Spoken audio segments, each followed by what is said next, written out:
Good morning, everyone. We're going to just start in a second, give people a chance to join.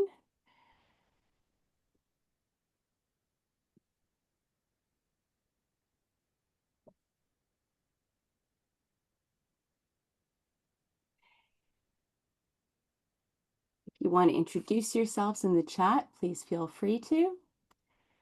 Okay, why don't we get going? Welcome to Rainbow Space Magic 6.0. I am so thrilled that all of you can join us for this. This con started from an idea in late March 2020 as a way to come together as queer speculative fiction creators, writers, readers during the pandemic. And I am so happy that it has continued as we go on. My name is Monique. My pronouns are she, her. I live on the unceded land of the Algonquin Anishinaabe in what is currently referred to as Ottawa, Canada. I am the lead of the organizing team. And again, I'm just so pleased that you could be here. Before we start going, let me go over a few logistics. You're welcome to use the chat to talk to each other and to ask questions of the Other Side magazine team who are here for our first panel today. If you'd like to submit a question using the Q&A function, you can do that. You'll find that in the toolbar on the bottom of your screen. And there is a Discord channel for this and every other panel. I will share the link to that in the chat. So let's get going. So this is Chill and Chat with Other Side Magazine, a brand new magazine that is currently having a Kickstarter. And why don't I turn it over to you all to introduce yourselves? You can choose who goes first. Yeah, sounds good. I'll go ahead and go just to get us started. Hi, everybody. Thanks for coming. I'm M.R. Robinson, one of the three co-founders of OTHERSIDE, which is a magazine of speculative fiction by queer authors. And we're so happy to be here. Monique, thank you for having us for this. I'm a writer. I'm an academic in my day job. I'm a professional Shakespeare nerd. And I've written a bunch of short fiction, most of which is very gay. That's my very quick bio. If I go on mute suddenly during this, that's because my dogs are interrupting. But they may make an appearance. But yeah, I think that's me. Val, do you want to go next? Oh, I was like, are you gonna pick somebody? But yes, hello, hi, I'm Val or Via Mayala. My pronouns are she, they. I do also write very gay science fiction and fantasy. Not a Shakespeare nerd, but I do like indie games. So if you want to watch me on Twitch occasionally, that is what I like to do in my free time. Yeah, I don't remember anything else about me, so Ash, go for it. Isn't it funny how that happens? Hi, I'm Ash Bale, also a writer and also a founder of Other Side Spec. Very excited for the magazine. You're probably going to hear banging and there might be cats behind me because I'm at a friend's house. Yeah, I use they, them pronouns. I am also a queer, non-binary writer of stuff. I lean more horror than our other two friends here. I am the resident gross person, I would say, fan of gross literature. And yeah, that's about it. Also, I'd like to introduce you to my ridiculous water bottle. Do you want to see this? Please, yes, that's huge. Bigger than my head. There it is. Awesome. So why don't we start off with how did you come up with the idea? Like what inspired you to decide to start a magazine like this right now? Yeah, absolutely. So I'll give a first answer and then Ash and Val, you can add. Val and I knew one another vaguely on the internet. Ash and Val already knew one another, but then Val and I started slush reading for another magazine at the same time. And so we were going through the slush trenches and we were having a blast. It was an amazing experience with a really supportive team. But we continually found ourselves messaging one another about these fantastic queer stories we were reading that seemed to fall through the cracks because they were maybe relatable or gripping to us as queer readers, but didn't necessarily reach the same wide audience, or fell through the cracks as like unrelatable to editors or yeah, to a larger audience. And so we kept sort of hypothetically just joking, saying, if we had a magazine, this is the kind of story that we would be looking for. And hypothetically, if we had a magazine, here are some things it might be called. And purely hypothetically, here's like a budget spreadsheet. And we ended up, Val introduced me to Ash. We ended up with this sort of group chat. I think the title originally was something like Not a Real Magazine, or a Very Real Imaginary Magazine. And we just kept kind of talking about, well, hypothetically, here's what we would do. And these are the kind of stories that we don't see getting published. These are the stories that are too messy, too queer, too unrelatable to an audience. These are not the model queer stories, but these are complicated stories that we're excited about. And wouldn't it be great if somebody would publish those? And maybe it should be us. And so it came out of that, just like we kept joking about it until suddenly it wasn't a joke. And we've been working on this behind the scenes for more than a year now. We started last summer, early fall, so it's come a long way since then. Yeah, I mean that pretty much sums it up.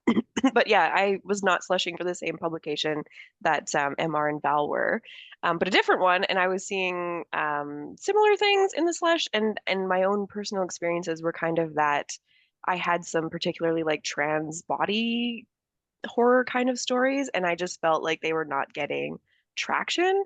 And I had one kind of particularly, I thought, rude rejection actually, that told me to submit one of my poems to like an erotic magazine when it was not an erotic poem. Yeah, and I after that I just remember ranting a lot about that experience and kind of universally being like, people aren't getting this. There's something about it that's clearly not resonating with the editors of some of these magazines, and so yeah, like MR said, it became a lot like we shouldn't start a magazine, haha. But what if we did? It was Okay, a unless. running joke, unless yeah. Yeah, for me it was similar, except instead of obviously body horror, because as Ash has mentioned, they are the goofiest of us. But for me, it was disability, like queer disability stories. Would often get to like a higher round, and then like a personal rejection, which would be like, I like this, but I'm afraid of posting this. Like that level of like, why are you afraid of that? Like, what, this is just a disabled queer story. Like, and so that really kind of also similarly made me go, haha, wouldn't it be funny if, like, we shouldn't, but what if we did? And that's kind of the refrain that kept happening for literally like 6 months before we finally did commit to it. And then it's been a year since then. So, like, yeah, it's been a journey.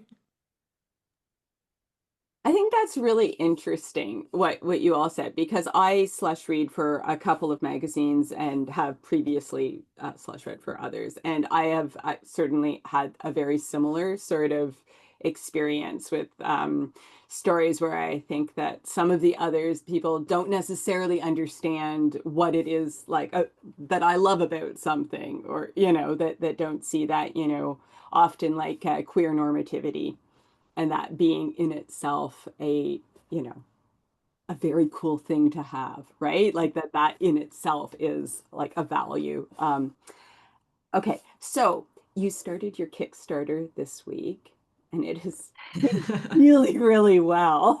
And you fully funded in under 4 hours, so that is really cool. So do you want to talk a bit about that, and like why you decided to do a Kickstarter, and you have a Patreon as well, and sort of like how you're thinking of this structurally, I guess. Before I let Imar yap about that, because I'm gonna let Imar talk about the technical details, not me. But something since I run the socials, I literally put in our Trello yesterday. Like somehow we are still only on week one because we've been doing so much social stuff. And I was looking back on all the scheduled things that we're kind of thinking about doing next week, and I was like, it is still only Friday. Like this was yesterday, so it's just like we are still somehow it's only been 1 week. So we're very blown away by that. But yes, now Imar can yap about technical details. Yeah, absolutely. We're really excited. So one thing that's really important to us is that we want to stick around. There are quite a few new publications, it seems like, from the outside that arise and then can't find a sustainable business model and sort of fade away again. And we really want to stick around. So we've thought a lot about how to stay sustainable, especially this first year. So we've got a Kickstarter. It launched on Monday. We have now not only funded 1 year, but 2 years of Other Side. So we've got eight issues coming. The issues keep getting longer because we keep hitting backer goals and been able to add more words to each issue too. So we've got lots of queer fiction and poetry and art coming, and we're really, really excited about the Kickstarter success thus far. We were very, very nervous. We thought, I hope we can, hit the minimum by the end. I'm pretty sure we can hit the minimum by the end. And it happened in a couple of hours. We've got a really great community that's developed out of our Patreon supporters. And so there was a lot of enthusiasm that we felt really grateful for. And that's kind of the core of our model. The Kickstarter is funding the minimum cost that we would need to publish the minimum number of words at the minimum pay rate that we were hoping to be able to pay. But the Patreon is linked to pay rate increases so that we can sustainably grow without our budget kind of ballooning and falling into that trap of every year you have to run a bigger Kickstarter.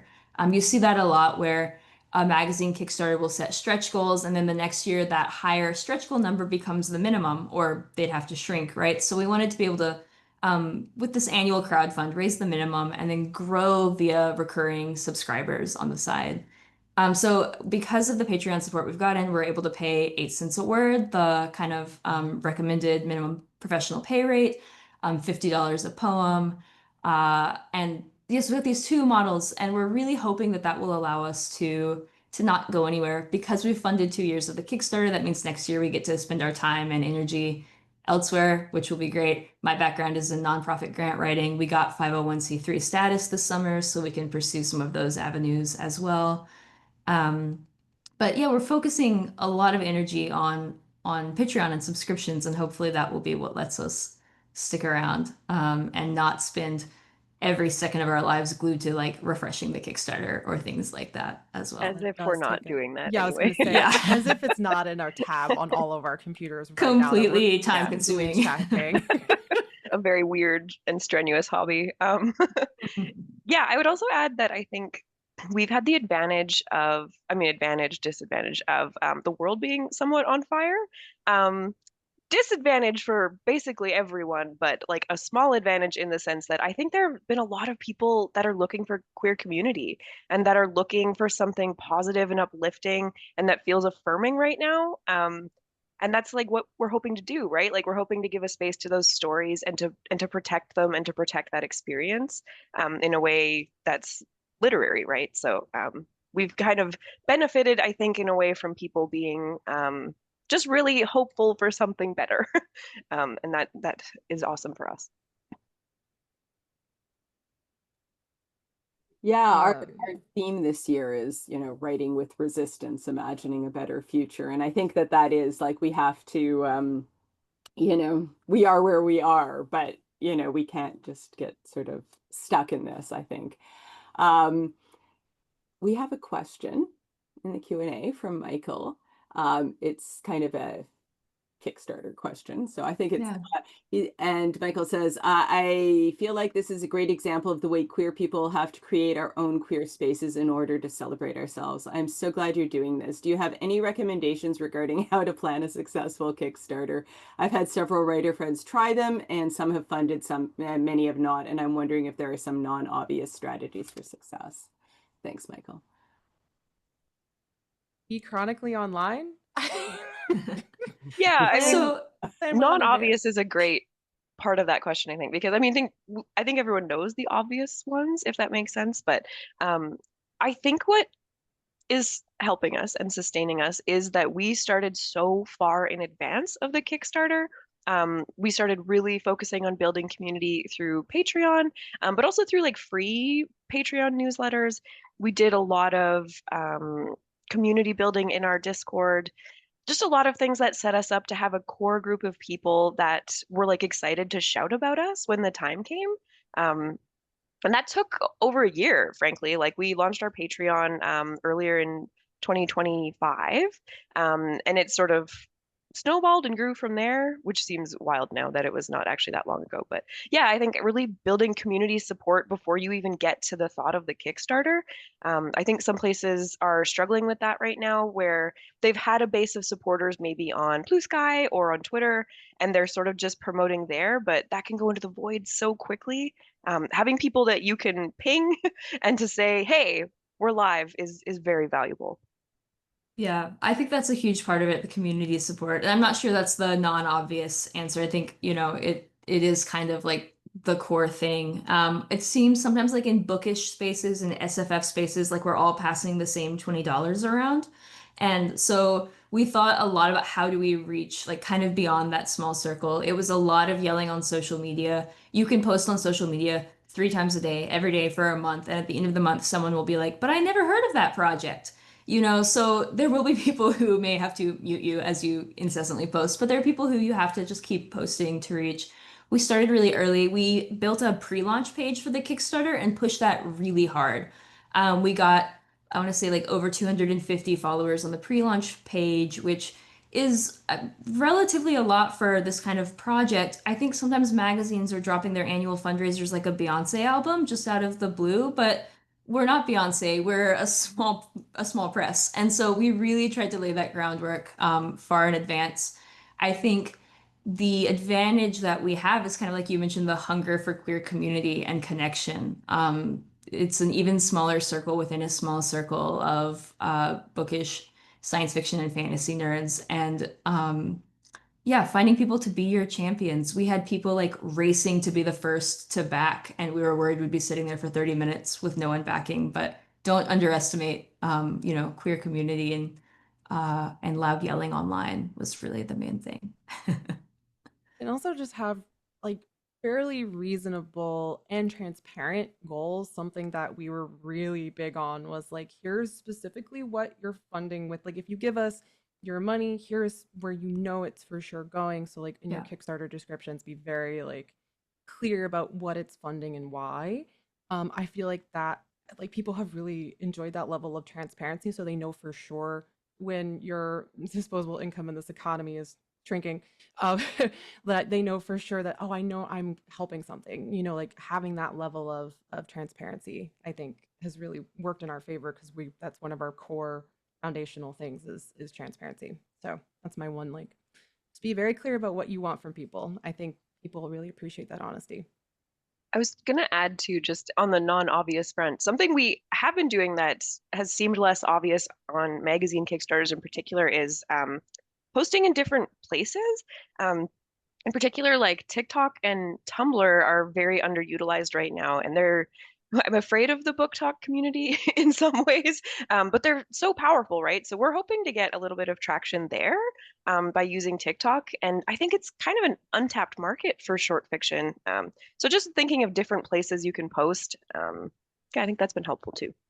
And if you Totally. don't like marketing on that level, I'm sorry, I have nothing for you. We do like to do those kinds of things, but ultimately, like Imar said and like Ash said, it is just community building. So however you want a community build that works best for you, try doing that, and see what sticks. Because what works for us might not necessarily work for you. So you also have to think about what you're trying to kickstart and how, and like look around at if anyone else has done that, ask for advice. We ask for so much advice.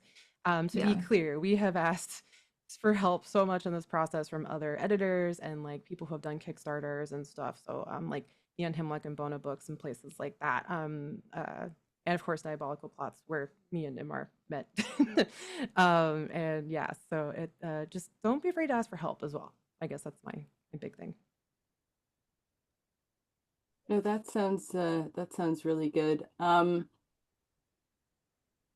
Okay, so let's pivot a little and talk about what, I mean, you've sort of alluded to this a bit about what you're, in the, like why you've decided to launch this magazine. But what sort of work are you going to be looking for once Yeah. you open? I think we're all Yeah. interested in that, right? Totally. So the requirement to submit to us is that you must be a queer writer, 2S LGBTQIA plus. You self-identify, no follow-up questions. from us, but that's the kind of limited demographic requirement. Stories don't have to, this is our guidelines, stories don't have to have queer characters. It's more about wanting to give voice and material support to queer authors. But I will say, like we alluded to, we're really interested in those stories that feel like they might be too queer to find a home elsewhere. Stories that are written for a queer audience. We have really different tastes, and I do think that well, we've got 4 open periods in next year, so don't self-reject, like send us anything. But I do think that once the first issue comes out, it'll be easier to get a sense of our tastes. I'm more of a fantasy reader, Val's like our sci-fi reader, and Ash is our horror reader. So we've got a lot of different tastes. We want you to send us everything. But that being said, yeah, we want stories where queerness is complicated. We want trans stories. We want disabled stories. We want stories that experiment and take risks and challenge us across speculative genres.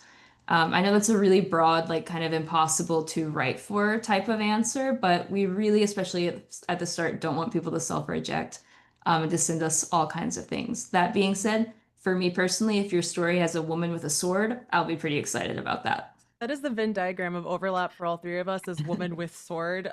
So We've joked about this so many times because we have stories obviously that the three of us have all been like read other places and said, "Oh yeah, I love this. We all collectively love this." But then our own personal interests are different, so it'll be fun to see how that all comes together in making an issue. But yeah, I lean more towards like, is there cannibalism? Like that's cool. That's what I'm looking for. And then like lesbians that kiss at the end, perfect. That's the perfect story for me. for me, I definitely want more like science fiction, science fantasy. I obviously do love fantasy, but at one point I like lied to myself and said I'm 50-50 fantasy sci-fi and everyone went sweetie. No. So definitely sci-fi, like queer, the queer cyberpunk you can think of, disabled sci-fi related things, like that's definitely my jam. So if you want to send me all the sci-fi stuff, I will go, ooh. Yeah, any kind of story that pushes against boxes of identity, against boxes of genre, stories that just like provoke and challenge, and that maybe that story that you've struggled to place somewhere else, the story that keeps getting those near miss rejections, send us those and let us see what we make of those too, I think.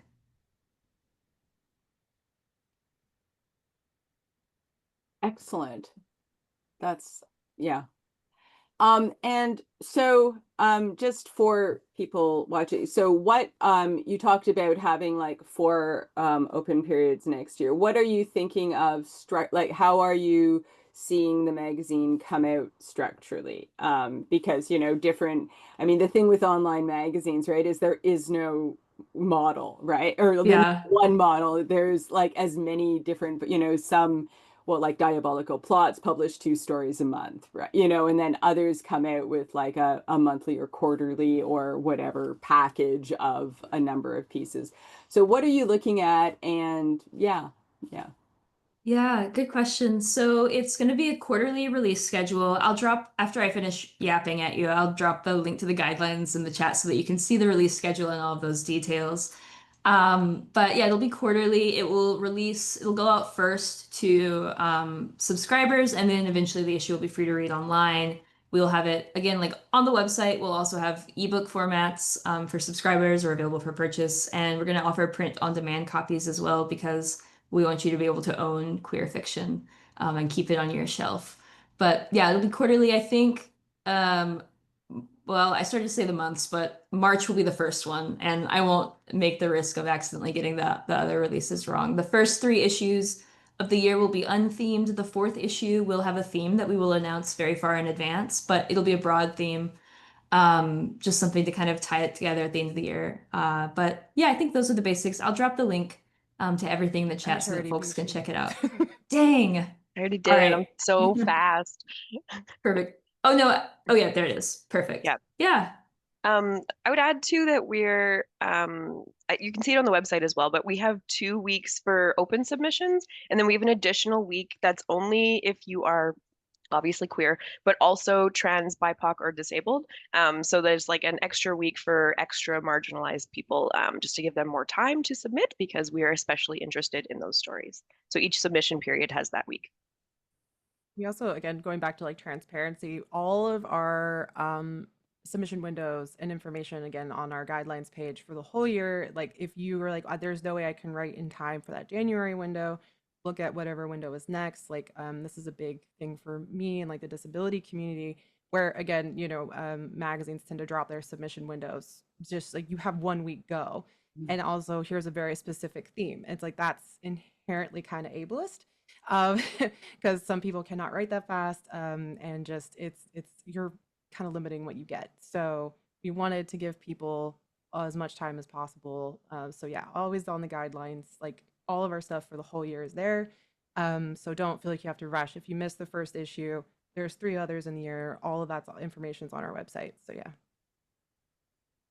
Excellent. That sounds fabulous. And length?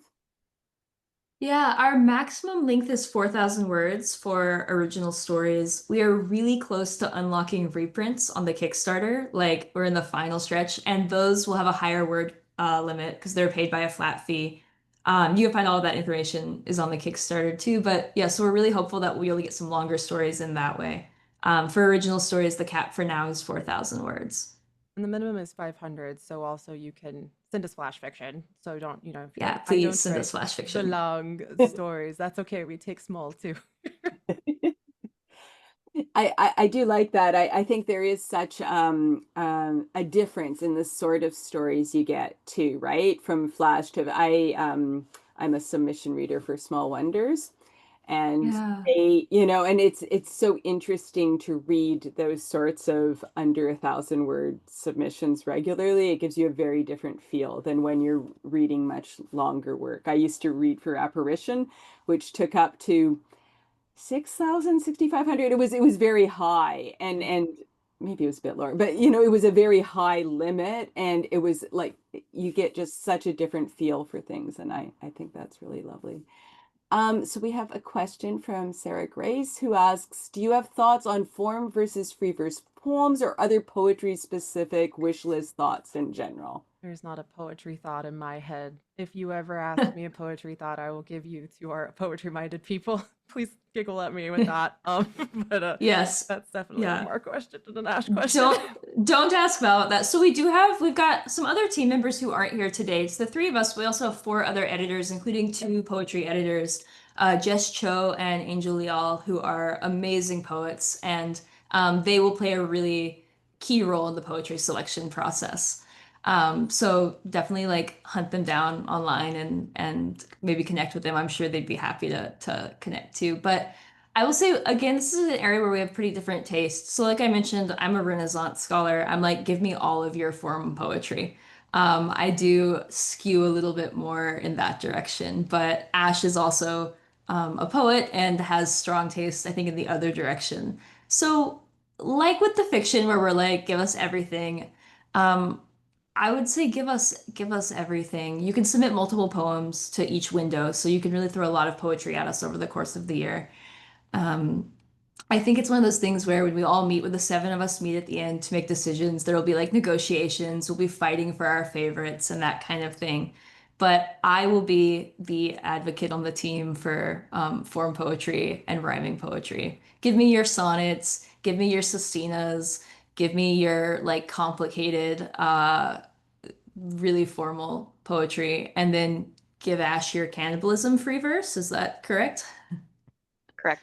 I will also say that I have a real soft spot for poetry that plays with form, especially if it's free verse, but it's like strange. One of my favorite poems that came out last year was in Taco Bell Quarterly, which is a wild thing to say, but it was a poem in the shape of the poet beating Henry Kissinger to death with their hands, and it's shaped like the title, and it is so good. Also, go read it if you haven't heard of that one. But I love things like that are so strange. Like that's not a poem I probably ever could have thought up and written. And then I just loved it so much. So yeah, I think if you play with form, especially if you are willing to play with rhyming form. I think that's so fascinating, and just things that are unusual and that will stick out of the slush. I'm just here. Yeah, Val's going to be off reading your cyberpunk short stories while Ash and I are yelling excitedly about Yeah, poetry, they're gonna for be sure. arguing about some complicated poetry stuff. I'm gonna be like, so this short story was great. Just like walking in with pizza. I find that relatable. I find reading, I love poetry, but I find reading it like with a critical eye, I feel very you know, prepared to, say much in detail about it. Sometimes it's good to know Um, your strengths it and is, your and weaknesses. And I think it's so great, that your team you have such a diverse team as far as like bringing all of these different, from a, genre perspective, like it's very broad, right? What you're looking for is not a narrow thing. And I think it's very interesting, Ash, that you do like cannibalism pieces because I have discovered in reading Slush that there are very few that I particularly enjoy, and most of them are just a hard no from the beginning. So That's also very fair, and I feel like I joke about that, but I've read so many that are atrocious. So it's a narrow window. yeah, there was a food themed call I read for a few years ago that had a shocking number, I thought, of cannibalism stories, and that sort of ruined it for me, I have to say. Um, what was it?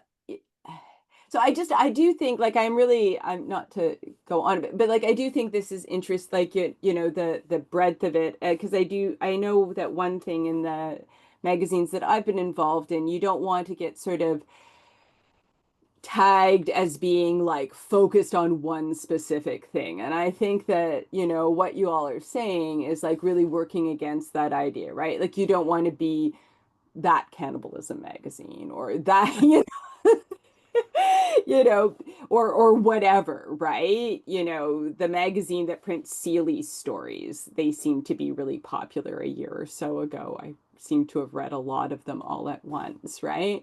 And I think that's interesting, right? Because it really speaks to, and this is a broader thing than just other side, but the fact that what you accept isn't an objective, judgment on a specific story, but how things fit together and other things that you've already seen and all of those sorts of things, right? And it's and especially I think having a magazine focused on queer creators, right, gives you sort of a built-in breadth because there isn't one anything, right? When it comes to, and I think that you've really articulated that really well.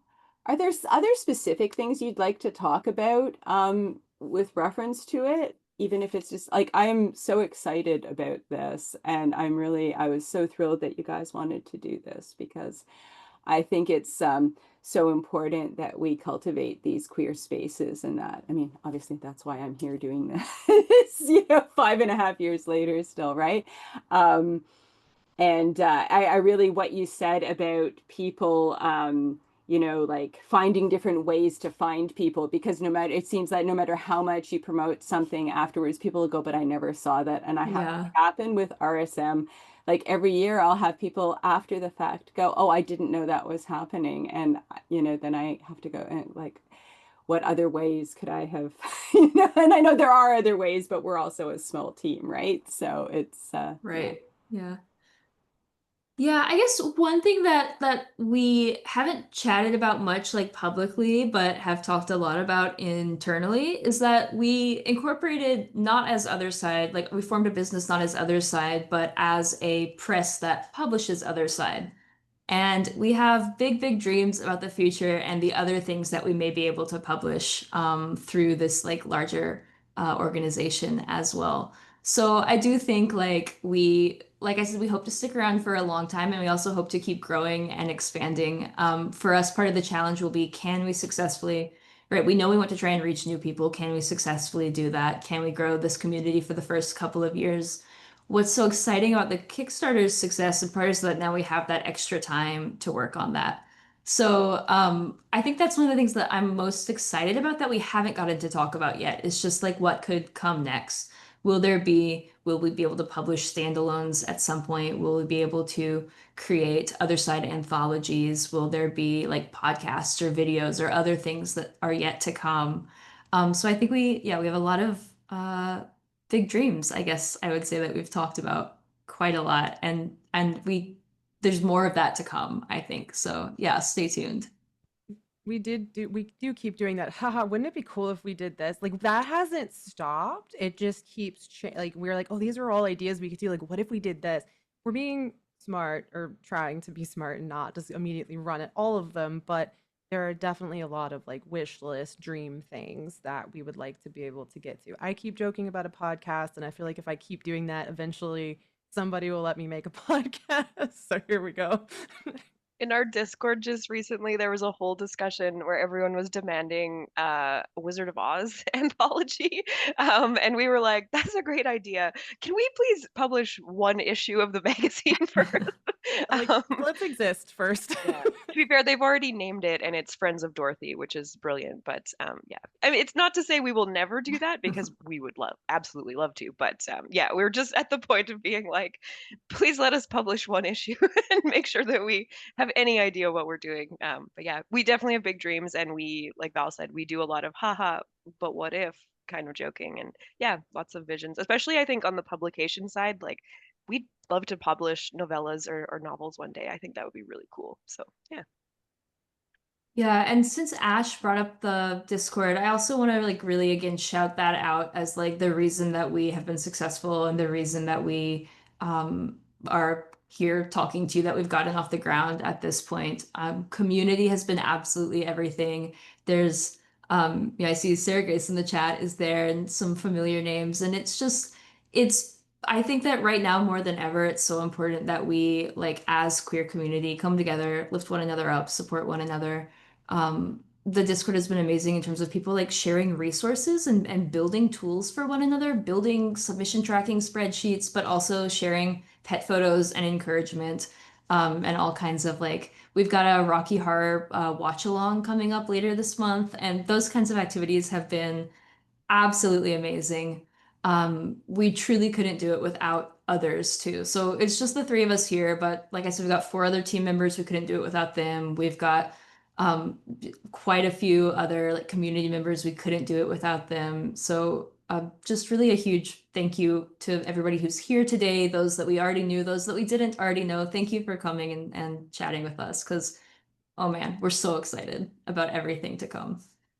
I would add too, I don't know if we've talked about this a ton publicly, but if you back the Kickstarter at the level where you get subscription for first or second year, you get a access to the Discord if you would like that. So if you're interested in that kind of thing, you can either back the Patreon if you don't like doing the Kickstarter kind of model, but if you subscribe for years 1 or 2 on the Kickstarter, I believe you'll also get Discord access, and it's very fun in there. So I'm not just saying that because I run it. It's also a little unhinged in there, but in like the best way possible. So like, please A little come to the feral. trail. Yeah, it's a little feral in there, but like in the best way. I will attest, I'm not particularly active on the Discord, but it is lovely. No, if I weren't a member of the team, I would probably have to mute it occasionally because people are very active and very excited about queer fiction. But so am I, so it works out okay. Yeah. I mean, I do think that the interest and excitement really does speak to the need for this, right? Like the fact that like you guys have done so much work to clearly you've put so much effort into getting to this place. But I think equally the response is really does speak to how much people are interested in this sort of thing, and I certainly yeah, share that excitement and interest in having this sort of a platform, right? And see that I can understand your enthusiasm about doing more stuff with it as time goes on. Yeah. Um, So we have about 10 minutes left. So what are your like sort of final thoughts on this? Do you have yeah, any final thought? I don't know. Yeah, let me, as a kind of final thought, I just want to shout out some of the publications that have been really supportive and that have helped to get us here. Small Wonders has been super supportive. The editorial team there has been amazing. Diabolical Plots, Heartlines, Spec. Those are amazing places to support, to subscribe to in the meantime, as you undoubtedly wait with bated breath for more Other Side. We really couldn't have done it without other editors who have been so generous with their time and who have not treated it like a competition, but like we get to uplift one another and celebrate one another. I also want to shout out other publishers of queer fiction. Neon Hemlock and Bona Books are both doing really fantastic stuff. And they have like helped to open up this field for us to step into it. So credit where credit is due. We're part of a really lovely, broader community as well. New Edge Sword and Sorcery has also been Oh lovely yeah. behind the scenes. Yeah, just if you're looking for other places to support. And also Neil Clark, but he doesn't know he helped us. It's just because he posts in his Discord like really helpful tips for people running magazines, and we've taken a lot of those and run with them, but he doesn't know that. Uh, Yeah, and oh, I just want to also add, like, please stay in touch. You can also sign up. There's a free tier on Patreon. Just it's like just signing up for a newsletter, no cost or anything to join that. We're all over social media at Other Side Spec everywhere. And we would really love to like stay in touch. You can find us, like I said, we're very online. Like Val said, we're chronically online. So yeah. I think that's maybe our partially why we've done fairly well is we're happy to market. It is obviously energy and work and effort, but we are chronically online gremlins, so we're playing to our strengths. And again, if you're doing Kickstarter or fundraising stuff, find a way to do it that you can tolerate and you won't lose your mind and like find a balance. And again, it really community build. I think at the end of the day, community and just the Yelling Gay magazine turns out that works really well because people are very excited about it. And that community element is really kind of been very wholesome. I actually was initially resistant to the Discord, fun fact, because I was afraid of all the work of community moderation as a streamer. I've seen a lot of like Discords be really a little toxic and kind of hard to navigate. I was a little hesitant. I was like, but actually, several folks were like, "Can we have a Discord?" Actually, I think that community would be really awesome. So, always keep that in mind. That like the community element is, I don't know. I really think that's sort of the secret sauce for us. It's not really Yeah, that secret. It's just the sauce. and as we are in this just like rambling section as we think of things we haven't said yet, I also want to say that in terms of things that have helped us promote ourselves have been t taking time to promote others as well, like yelling about what others are working on, promoting queer stories from everywhere on the internet. Definitely, if you're like thinking about launching any kind of crowdfund, building any kind of organization or community space, I think we found it really useful to also like build up to that by yelling about others and being excited about others.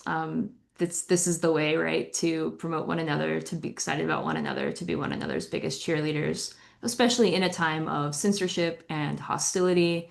Others won't lift us up. We've got to do the work ourselves. And yeah, we feel lucky to be part of the whole community. It's like cliche at this point, but like a rising tide lifts all boats, right? I would also just add quickly because I see there's a question, but I think something we haven't talked about a ton, but that I think is an advantage for us is that there's three of us, and we all care a lot, and I think that will lead to, in some ways, tougher editorial decisions. But I also think, like in terms of running the magazine, has been so incredibly helpful. We all have different areas where we are interested and that we're good at. Like I'm a programmer, so I've done a lot of the website stuff. MR obviously has a background in like nonprofit funding and grant writing, which is ridiculously useful. And Val has handled all of our social media for the most part. So like just having these various skill sets and all of us being interested in those things has been ridiculously helpful. Yeah, and so I see the question in the chat about number one business takeaway. And like, boy, do we have we had some business takeaways as we figured everything out. So, like Ashley, my background's in the nonprofit world. We knew right away we wanted to pursue 501(c)(3) status. But number one takeaway above all else is, first of all, if you're doing something like this, like start a business, incorporate, get it out from under your own name and keep everything separate. Do not let the money that you're bringing in for your organization touch your personal bank account. And then secondly, keep incredible records. Keep the most compulsively detailed, organized records you can. We have just like obsessed over spreadsheets and notes. And, if you don't have a skill, bring somebody in who can. Our unofficial unpaid intern, my mother's a bookkeeper, so I've been able to have her review things for me as well. But obviously, there are many incredible professionals who can help with that as well. But yeah, don't mix up your personal and business accounts. Was like you see small presses that struggle with that. We just wanted to be as professional as possible, even while we're teeny tiny. But yeah, hire a great professional for the things you can't do is probably the most important. Yeah, that's Or where ask my mom. yeah, I was gonna say that's where asking for help comes in. If you don't know something, don't try to run a whole magazine by yourself. That's how you're gonna burn out and cry. And we don't want that for you. Nobody wants that for you. So ask for help. Ask like, hey, did you know somebody who knows nonprofit stuff, et cetera, et cetera. Maybe someone's mom, like Mars mom, will help you with the bookkeeping. You never know. So if you aren't sure, don't just jump into it without doing that research, or try to take it all on by yourself. Definitely always ask for help. Yeah, yeah, that's it. Use your queer network and do not commit embezzlement. These are Yeah. the most important business tips. I really think that speaks to the preparation aspect, right? You all did, did your work, right? And took it slow in that. And I think that is really reflected in, the planning, the organization, and how it comes off, that where you're going and you've decided what to do. And yeah, so I think, yeah, it's just really impressive, I think. So Yeah, thank you. we're getting to time. Yes, don't go to jail. That If you take nothing that would else be away. the plan. Yeah. I guess one thing that's kind of silly on the business side that I don't think we've ever talked about, but I'm Canadian too. And these two are American.